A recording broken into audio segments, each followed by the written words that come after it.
Certa vez eu lendo Lutero, me deparei com essa questão. Que título Satanás daria à tua história? Quem dará o título final da minha história? Se o rei Davi permitisse que Satanás escrevesse o título da sua história, qual seria o título que Satanás daria à história de Davi? O rei do pecado e da vergonha? O rei adúltero? Ou o assassino? Ou o hipócrita? Falha vergonhosa? E tantos outros títulos nós podíamos imaginar que Satanás poderia dar à história da vida de Davi. Então, há dois editores para a tua história de vida e para a minha história. Tua vida é uma história e duas pessoas podem escrever o título da tua história. A história de Satanás, intitulada por Satanás, é Satanás procurando um título para a nossa vida, usando a lente da tua culpa, usando a lente da tua vergonha, a lente do teu pecado, a lente da tua condenação, e somente essas lentes. Então, a história que Satanás conta é a história da lei somente, que te condena completamente. Mas se nós pensássemos na história da graça de Cristo, o autor da vida, ele é o único que realmente tem o direito de nomear a nossa história. E certamente, se ele nomear, essa nomeação é final. Ele, Cristo Jesus, nomeia a tua história através da lente da graça soberana, do perdão imerecido, da cruz, da justificação, da reconciliação, da regeneração, da redenção, da sua obra perfeita, né? da obra perfeita dele mesmo, Cristo.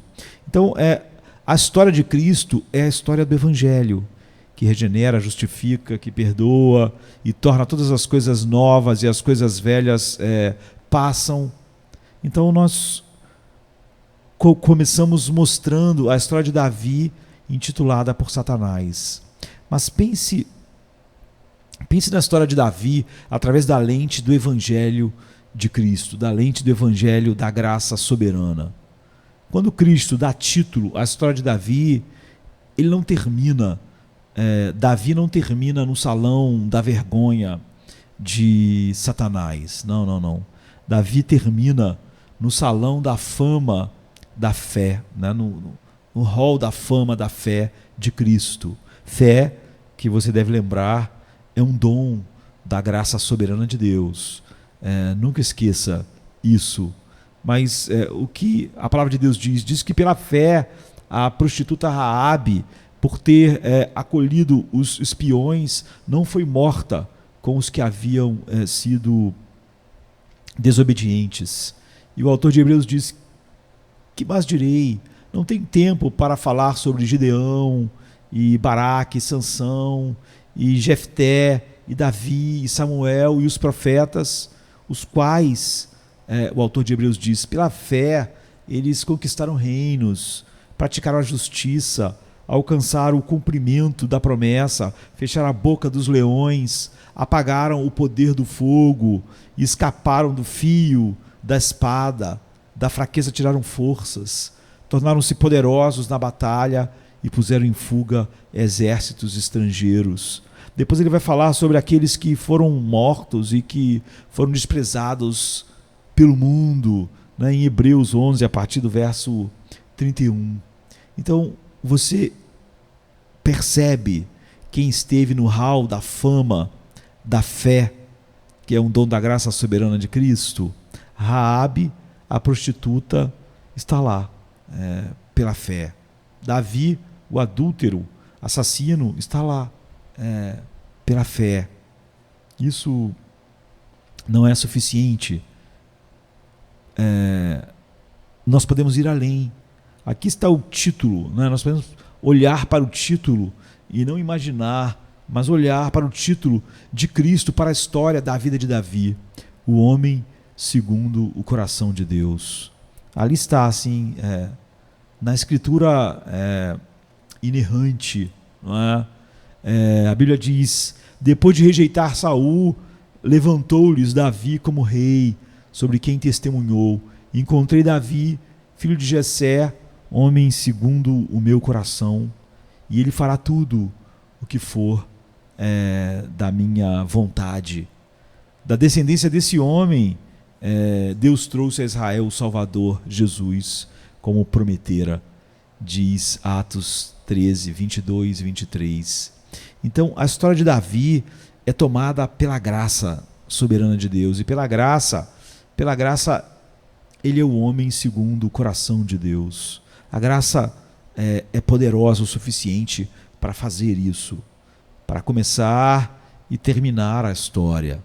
Na carne, ele peca gravemente. Pela graça dos descendentes de Davi, Deus dá a luz a nosso Salvador.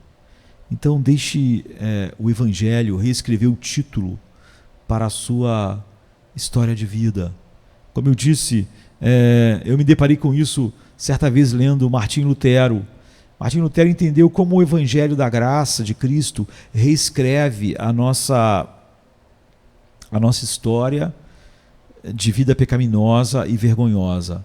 Então Lutero aponta para o centro da Escritura e para o conforto do Evangelho. Então Lutero diz assim: Deus não precisa ser teu inimigo, grande pecador, porque Cristo redonda e claramente declara, por mandamento do Pai, eu vim para salvar os pecadores. E Lutero continua falando a respeito disso. Quando nós somos tentados pelo diabo a duvidar da graça de Deus,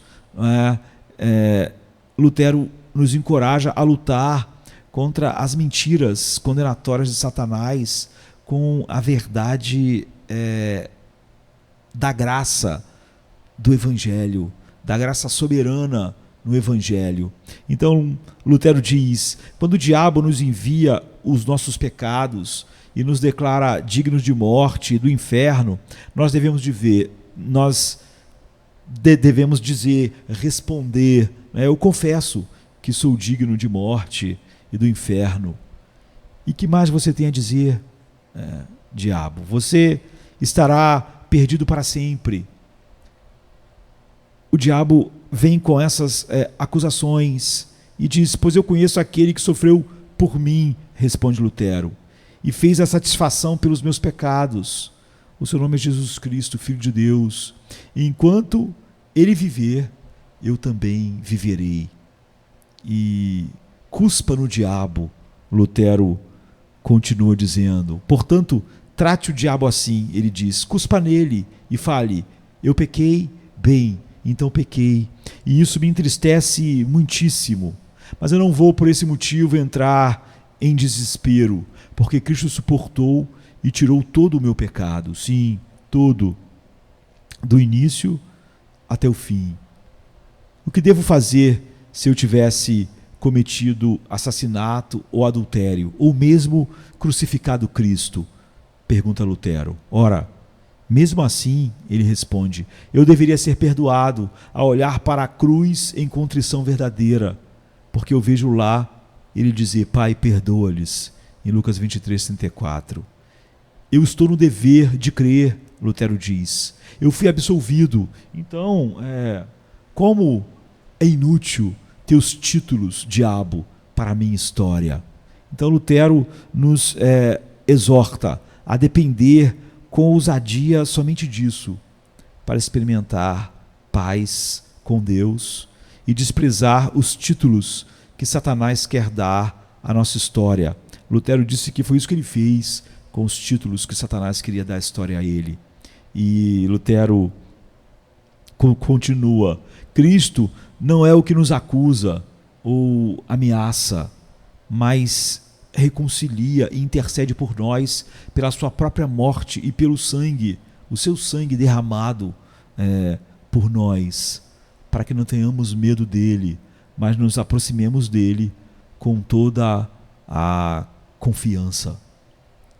Ou seja, Lutero nos aconselha a nos aproximarmos de Cristo com plena confiança e segurança em seu amor, conscientes da graça de Deus, e a consciência dessa graça de Deus, a amizade, tem o poder de seduzir os pródigos a voltar para casa, a voltar para o Pai.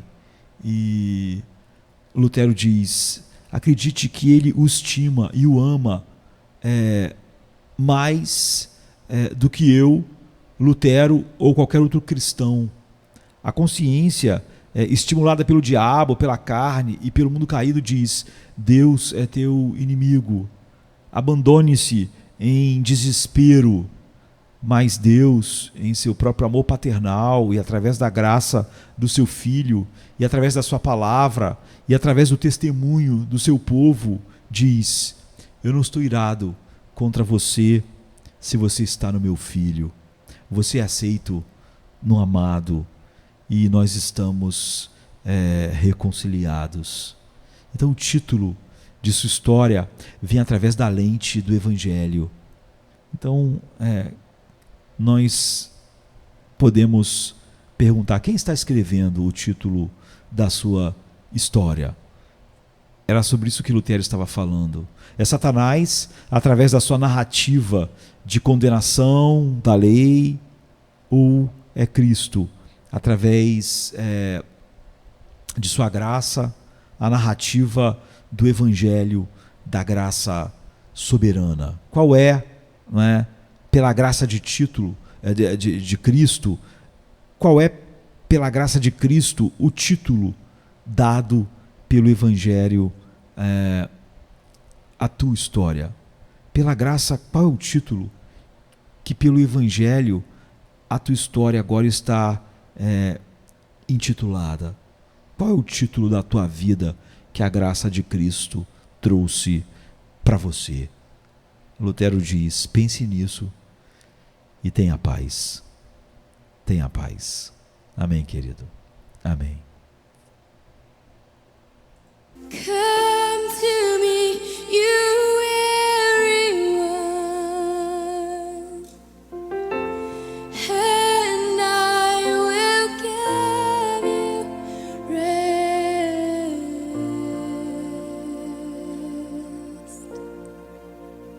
I will give you rest.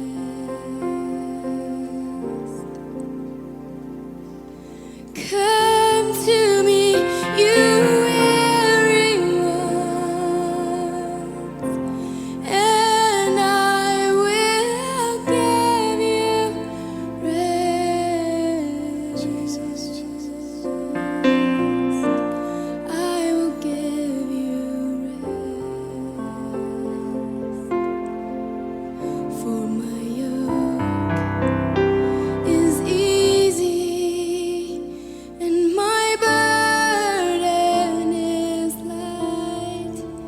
take me